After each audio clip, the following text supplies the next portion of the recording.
ఆరోగ్యం, ఆనందం, జ్ఞానం, సహనం, ఓర్పు అన్నీ కలబోసినదే స్త్రీమూర్తి.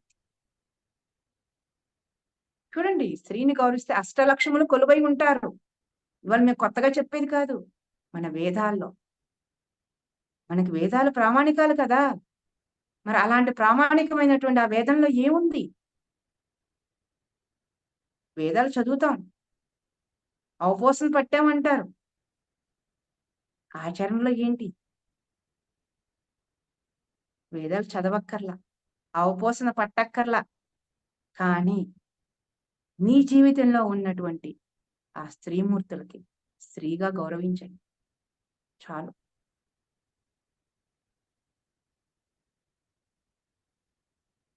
అందుకే ధ్యానం.